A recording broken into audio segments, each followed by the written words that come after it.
Saudi अरेबियातील Riyadh येथे पार पडलेल्या एशियन लॅक्रोस अजिंक्यपद स्पर्धेत भारतीय संघाच्या महिला व पुरुष सुवर्ण पदक पटकावून इतिहास रचलाय। या विजयात दिंडोरीची प्रतिभावान खेळाडू शरयू पिंगळ हिने उपकर्णधार म्हणून बजावलेली भूमिका आणि तिचा अष्टपैलू खेळ निर्णायक ठरलाय। भारतीय महिला संघाने या स्पर्धेत दुहेरी यश संपादन करत आशियाई स्तरावर भारताचा दबदबा निर्माण केलाय।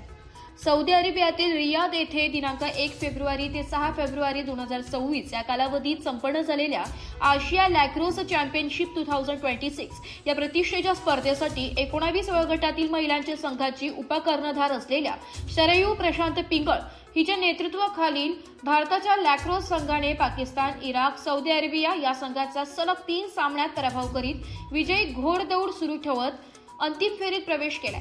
दरम्यान अंतिम सामन्यात कट्टर प्रतिस्पर्धी असलेल्या पाकिस्तान संघावर मात करीत महिला संघाने सुवर्ण पदक प्राप्त करीत भारताचा तिरंगा फडकवलाय। स्पर्धेच्या सुरुवातीपासून भारतीय 19 वर्षाखालील महिला संघाने आक्रमक पवित्रा घेतला होता। उपकर्णधार शरयू पिंगळ हिने मैदानावर अत्यंत चपळाईने चेंडूवर नियंत्रण मिळवत प्रतिस्पर्धी संघाची फळी फोडली।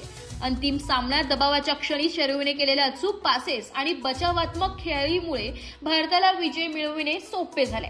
तिच्या या कामगिरीमुळे राज्यासह नाशिक क्रीडा वर्तुळात आनंदाचं वातावरण आहे। लॅक्रोस फेडरेशन ऑफ इंडियाचे अध्यक्ष रवी किशन, इंडियन लॅक्रोस फेडरेशनचे मुख्य कार्यकारी अधिकारी तौसिफ लारी, महाराष्ट्र लॅक्रोस असोसिएशन सचिव डॉक्टर मोहम्मद बाबर यांच्या निवड समितीने उपकर्णधार पदाच्या जबाबदारीचा विश्वास शरयू पिंगळ सार्थ ठरविलाय।